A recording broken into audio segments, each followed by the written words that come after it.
If you want to participate, contact me at ordinarywomenpodcast@gmail.com. I'm sure you have great projects to brag about. You can also follow me and message me on Instagram at ordinarywomenpodcast, on Twitter at ordinarywomenpc, or on Facebook on the page Ordinary Women. Hi everyone, welcome to a new episode of Ordinary Women. I'm welcoming Jolyn today. Hi Jolyn, how are you? I'm good, Lucy. I'm great. Thanks for asking. How about you? Yeah, I'm good too, thank you. Very excited to have you here today. I'm very pleased to be here and grateful. Thank you. Yeah, thank you. Can you start by giving us a quick introduction of yourself, please? Yes. So my name's Jolyn Isabello. I'm based in Singapore. I've been living here for 15 years. Out of those 15 years, I lived in Japan for 2. I'm originally from the UK, London, and I currently head the onboarding and scaled customer success APAC for a company called MongoDB. Super interesting. And is there anything unusual about you? I would say the fact that my surname is Filipino, my family are from Malaysia, I was born in London, and I live in Singapore. That definitely is unusual. How many Yeah, nationalities do you have? I have a British citizenship and I have a Singapore permanent resident. Nice. Yeah, and that's it. That's enough for now. Yeah. So, That's so funny. So, how come? Because, like, okay, Malaysian family that I guess someone moved to the UK, that's like, right. yeah. How come you have a Filipino last name? My husband is Filipino and we met in Singapore. So that's why my surname is Filipino. Right, okay, that makes sense. That's super Yeah, cool. So much multiculturalism. a lot Love going that. on. Thanks. Yeah. Obviously, in this podcast, we talk a lot about being a woman. So I'd like to start by asking, was there a moment or an event in your life when you realized that you are a woman? That's a really tough question. I think I felt it, I guess, as I grew up, and especially when I started living in Asia, because you would see, I think in Singapore, a very multicultural country, that was, I think growing up, obviously, in a very multicultural environment, you see that, but I think I felt it more when I started working and when I started seeing cultural nuances. So yeah, that I guess I felt it growing up, more going into the working world. Yeah. What you mentioned, that's super interesting. Like, because you also could, I guess, compare how these differences were, like, compare between different cultures. Yeah, it's definitely a cultural religion. Uh, I think it's more prominent for me as in I felt it more when I was in the working place and seeing the way that women are treated differently in some circumstance, and especially saw that in Japan. So I think in Japan it is known to be more of a male dominant working culture and career, although that is changing. I would say in the past the 20, 30 years that there has been progress, but it's still getting there. So I think there is, nuances of it still happening, let's say. Yeah, that's super interesting. And did you grow up with any female role model? I always, I think, I think like most girls, our mom, especially Asian moms, are very strong. So for me, I wanted to be a strong female like my mom, so that I could, because I saw what she was doing, the sacrifices, the strength that she still had. I kind of wanted to be. I didn't want to do exactly what her career was because she was in nursing. That wasn't. She actually told me don't get into nursing. So it wasn't as such an aspiration because she kind of did not want me to do that. But I think for me growing up, just seeing the struggles in terms of working life, in terms of her family not being in the same country, in terms of just being disconnected from Asia, especially, in London, we didn't have a big relative community, let's say, near us. So I found her kind of struggle was admirable because she was still kind of going out every day, trying to do her best and building her kind of circle in terms of friendship and life. So yeah, I found that quite admirable Yeah, and definitely. still do. Yeah. Yeah, it must be, yeah, really tough to be so far away, which is, I guess, what you've done in turn now, right? Yeah, so the funny thing is in Asia, especially in Singapore and other countries such as India, Malaysia, it's very normal to have a helper. So the helper, once you have children, you have a helper. The expense of a helper is not as much as if you were in Europe. So, you know, people who have kids or they have a dog, you can actually get a dog sitter that lives with you that you pay a certain amount. But in Europe and my parents, they did not have that. So we did not have babysitters and all of that. So my mom and dad, they were both nurses and they did morning and night shifts. So actually, there was always someone at home, but of course, they were extremely tired. And that's why I said the struggle was real because they were working and taking care of us at the same time. So, yeah, I felt very grateful for that. Yeah, it must have been so tough. I can't even imagine. Yeah, exactly. So, Yeah, especially for nurses who work like exactly. unreal hours. Right, Um, right. Yeah. yeah. And do you currently have any female role model? So, in terms of like famous people, whoops, in terms of famous people, I would say Michelle Obama is one of the strongest women that I follow. And she actually came to Singapore Mm. about I think 3 years ago, 4 years ago, before COVID.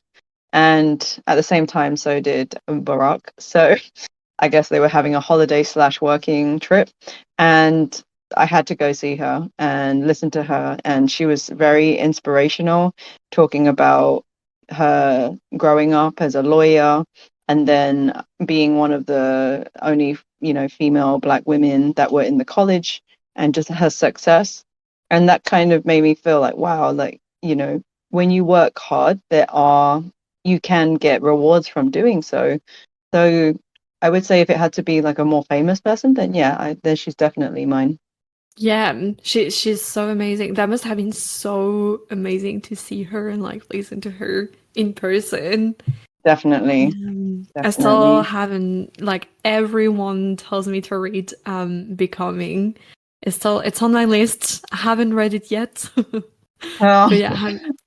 yeah. You know what? I haven't read it. I know I am inspired by her, but I haven't read it because I think a lot of what was said, she actually talked about it a lot in Mm, the talk, and yeah. I really enjoyed listening to what she had to say. So yeah, Yeah. I guess once you got the content, exactly. yeah, you don't need to get it several times in several forms. That's so cool. Yeah, she's so amazing. And do you think that the lack of representation of women in society had an impact on you?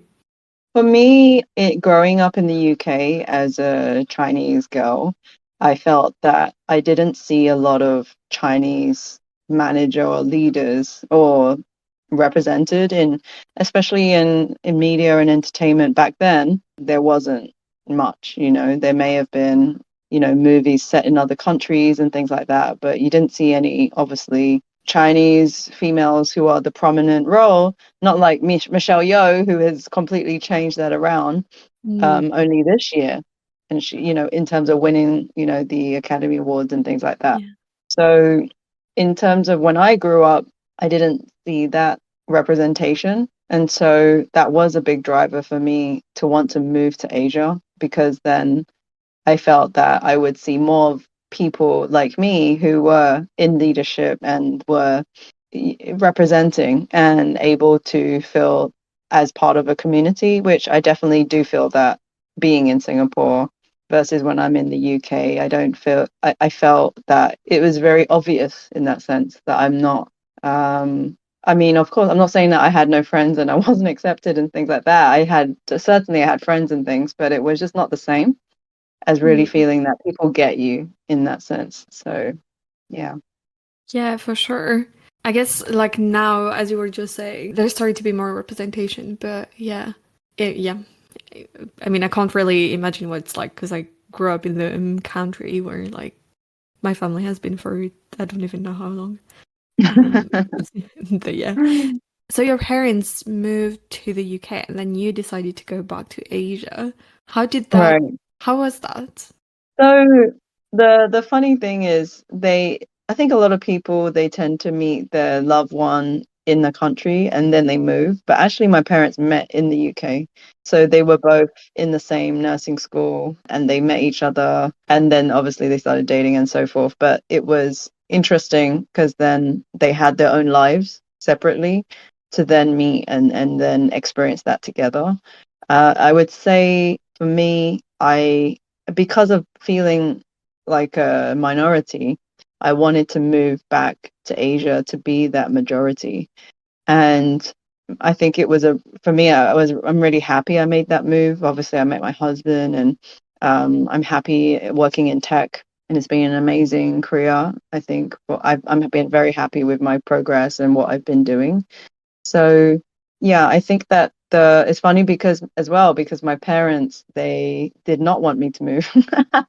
They were saying Oh, like, we left mm, Asia and then you're going back and why are you doing that and everything. And at the time I didn't know how to articulate the feeling. I think yeah. obviously, back then I was in my 20s. I wanted to I want to move somewhere else. I want to try something different. But actually, obviously I'm older now. I can look back and think of why was the reason that I moved and that is why. So for me, I think being in Asia has been a real turning point in my life, in my career, everything. So I'm very grateful and blessed for that. Yeah, that's amazing that you've done it. I was recently seeing, I don't can't remember where, but young woman, I think her parents are Chinese as well, and she was born Mm. in the US. And she was talking about that really reminded me of what you just said. Kind of like her parents were like, well, we did all these sacrifices for you, so now you have Right. to do what we couldn't do in a way. Yes, definitely. I think Mm. my parents, when I talked about their struggles, they didn't take, for example, us on holiday every year or many times a year to go somewhere. It was really, let's save, and we want to bring you back to Malaysia, which is where my family are Mhm. from, or we want to bring you to the US, which is where my dad's side of the family are. And we wouldn't do that every year. It would be every couple of years because they need to save, and we didn't take not really many holidays during the year. So for them, I could see that struggle that they had to make and those sacrifices. And interestingly, being in Asia, I feel that I definitely have a better life than what they had because of the type of work we do, because of the getting that knowledge, I would say, and the university degree from the UK and everything. Those sacrifices did pay off to help me ultimately most likely earn more compared to if I was in the UK, and then bring up their, standard of living and enjoy life, and so forth. So it's interesting because they wanted that from moving out of Asia, but then I got that from then going back to Asia. So it is quite quaint. So Yeah, it's really, really interesting. Definitely. yeah, Yeah, thank you so much for sharing. no problem. And I'd like to jump on kind of the second part of this podcast and talk about something that you have done and are proud of. So, what do you want to talk about? Yeah, I would say that. So again, being a woman, an Asian woman, and living in Singapore now for 15 years, I think I started working in an area called customer success. And in this area, I felt that there is more opportunities for women to get into it. But there was a community already, it's called Customer Success of Singapore. But I felt that there could be more opportunities to bring individuals together.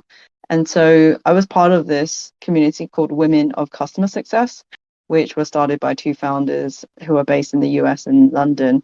and they requested if anyone wanted to be an ambassador for their region. And for me, I'm more than happy out of work to do such things to bring people together.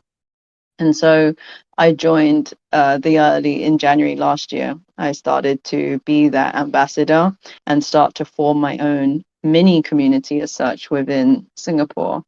And then I found a group of individuals who are happy to run this with me, this community.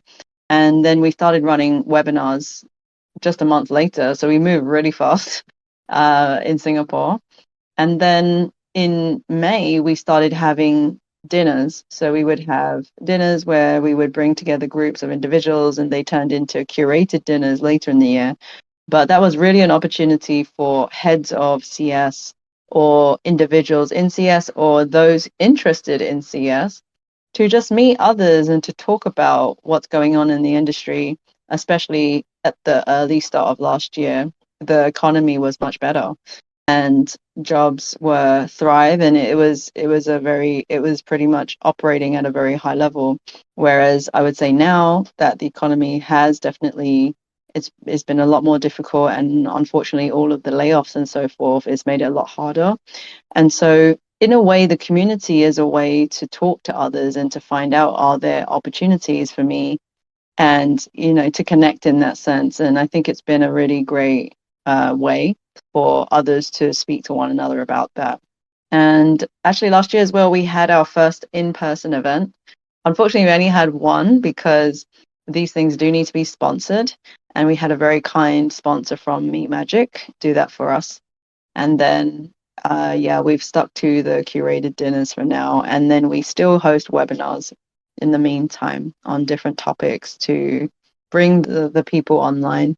So then the attendees are not just restricted to only Singapore, but becomes the Asia chapter at that point. And yeah, I've met some really great individuals. I think people have, because of bringing that brand awareness and personal brand of this community, has allowed me to then have individuals reach out to me. They may want to do a one-off mentorship, and we just have a phone call and I help, well, a Zoom call, and I help talk them through if they want to get into success or they're already in success, they're looking for the next chapter or next step, to then assist them. And had a couple of individuals who actually ended up getting jobs in customer success if they haven't done it already. And so I'm really happy with that, because then it's a very good feeling to help others and to help them grow. And I'd love to continue to do that, because I think that helping others is the way that you feel that your knowledge, if you know something and you can make someone better, then yeah, I'm definitely going to do that. That's so cool. That's amazing. Thank you. So how did you find them in the first place? This community? Yeah, so I was already part of the Women of Customer Success community. They were running webinars and they had in-person events in the US. And so I was naturally just joining their webinars and just hearing what leaders from the US are talking about when it comes to customer success. And that inspired me to want to run my own chapter and have my own community in Singapore and in ASEAN. And so, yeah, it was a really good opportunity to then just learn and then also enable others as well. Yeah, I can imagine. That's super cool. And how did you do then? Yeah, how did you find people to join you in Singapore and Asia?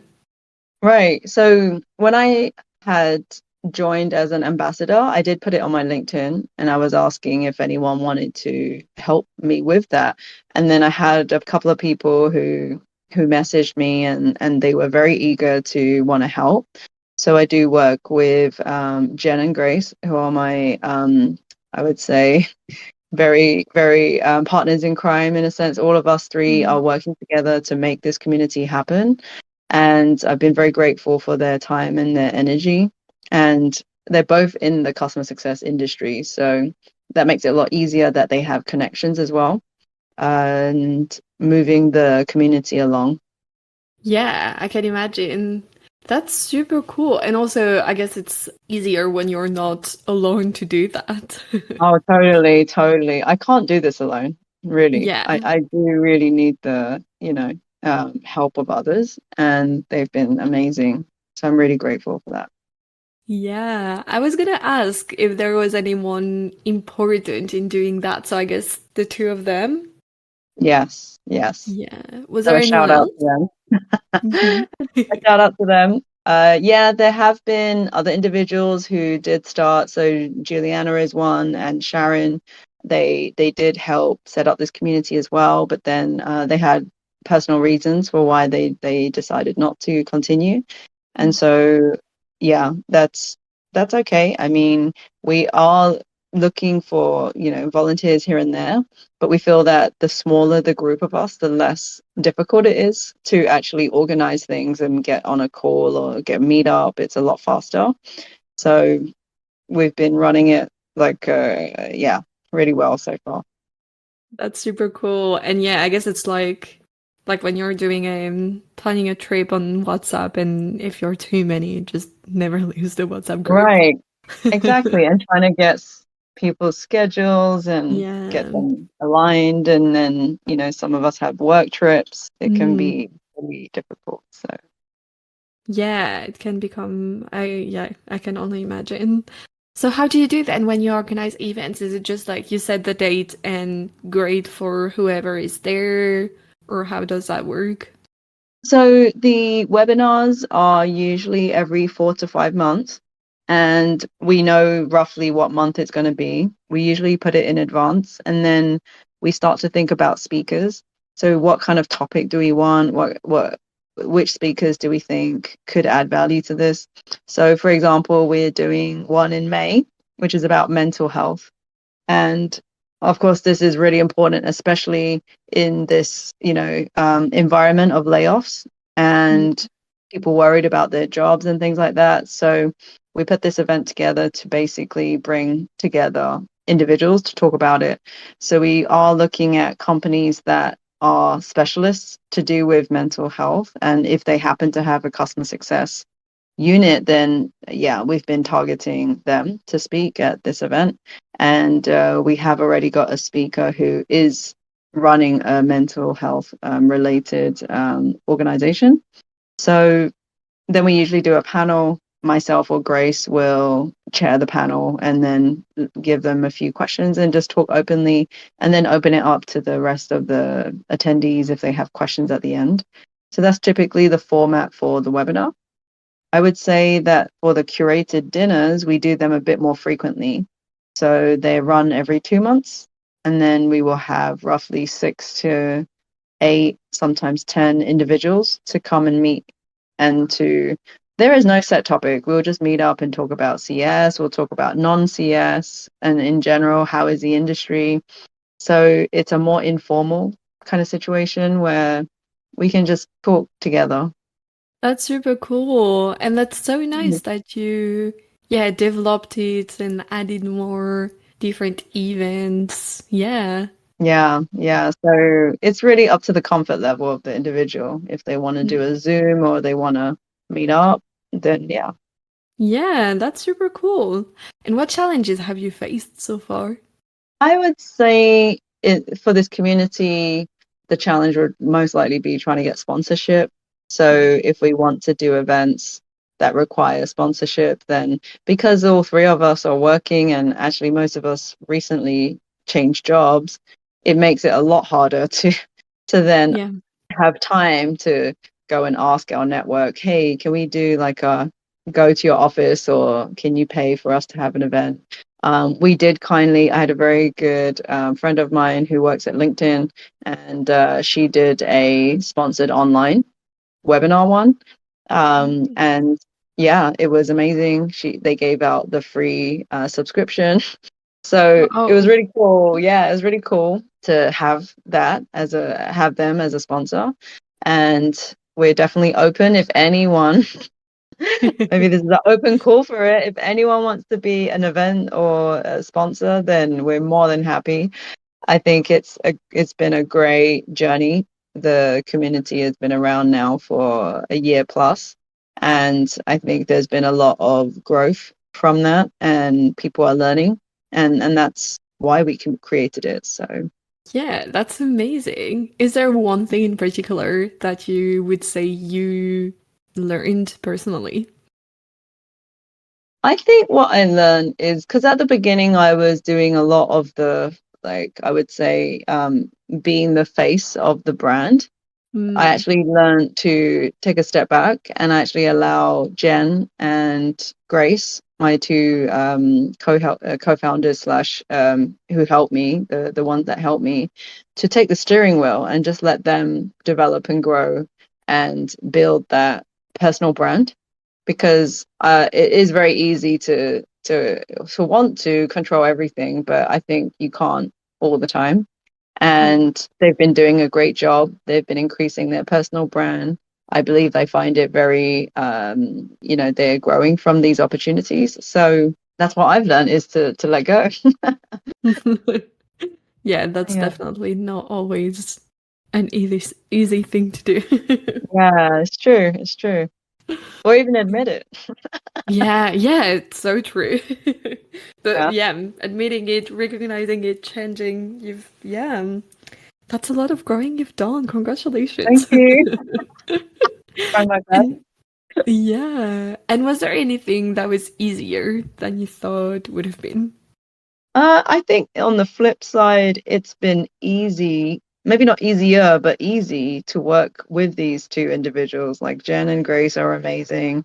They are very quick to respond on WhatsApp. They get things done. They give you feedback. So really appreciated their help with this community, and it's made my life a lot easier, to be honest, because they've been able to give me that fast feedback on what's happening, even though they have their job. They're still doing their job, but they're also willing to give their personal time, and that is really fruitful. So yeah. Yeah, that's so nice. And also, yeah, just like finding people you work well with, Yes, yes, especially when you're the exactly. one who have to make it work. I guess Exactly. like in a job or in someone else's company or organization, you kind of have to. So like if you don't like it, suck it up and that's I it. know. Yeah.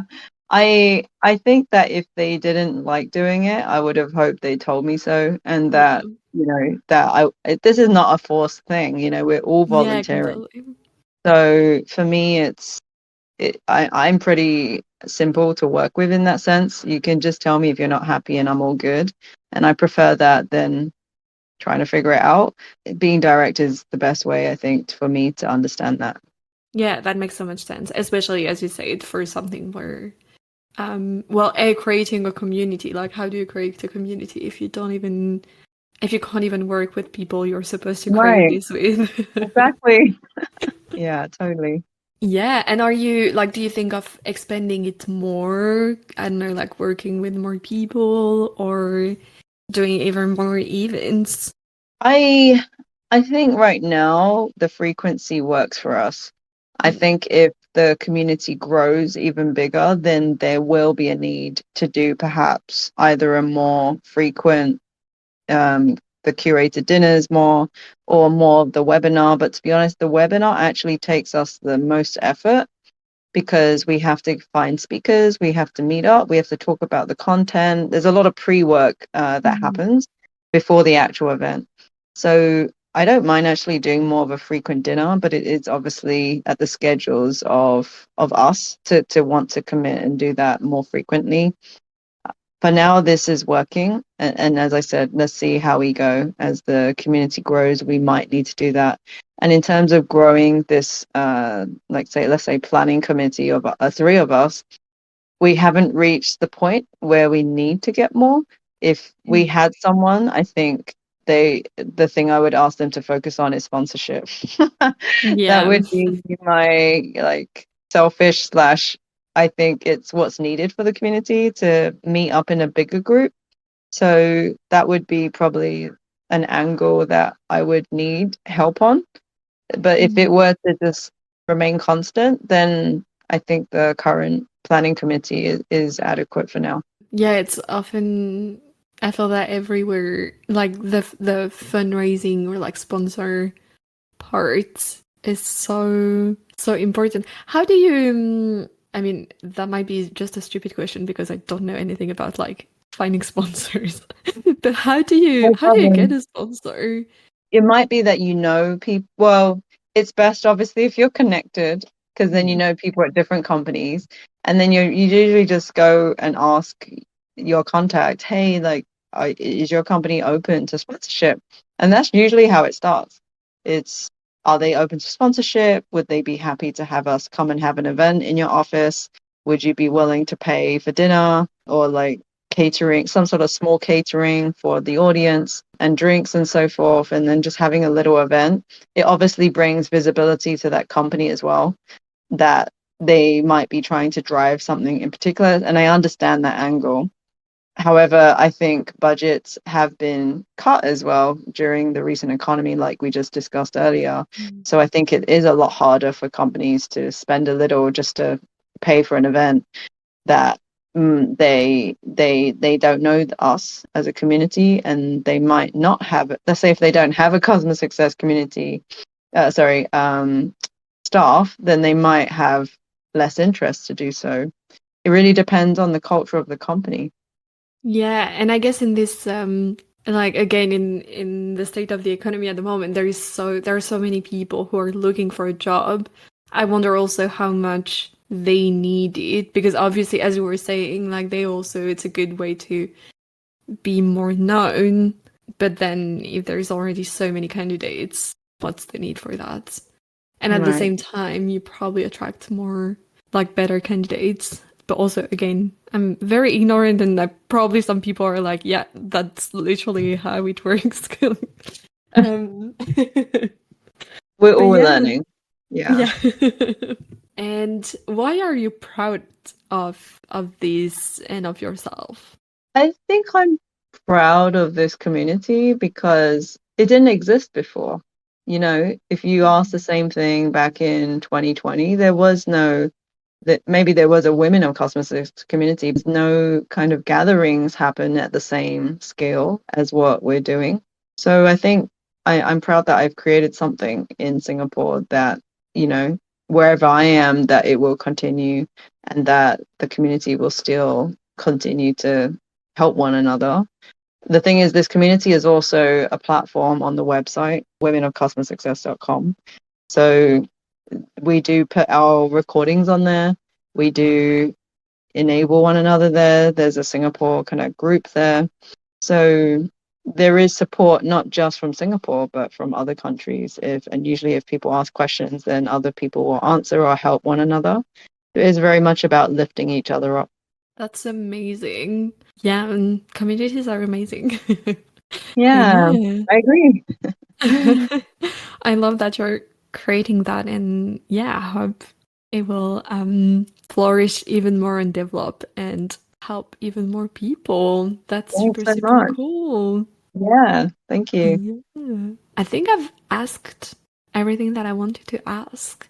Amazing. Is there anything that we didn't talk about and that you wanted to talk about before I we think, I conclude? mean, I wanted to promote this Women of Customer Success community, which I think I did successfully. Mm. And, I think if anyone doesn't have to be just a woman, if they do want, I know this is focused on women and ladies, but if you do want to reach out, of course, feel free to do so on LinkedIn anytime. I'm here to support anyone who's interested in customer success. So let me know, and you can find me there. Thank you so much. I'll put then, if that's okay, your LinkedIn in the show notes so people can reach out. Oh, no problem. No problem. Perfect. Well, thank you so much. That was so interesting. I really Thank you, loved Lucy. learning about this community. Thank you so Yes. much. Thank you for having me. Yeah. And in this podcast, there is a tradition that the guest always finish and gets the last word or sentence. So the mic is yours. Wow. I would encourage everyone listening to this, if you have a story to tell, to please to reach out to Lucy.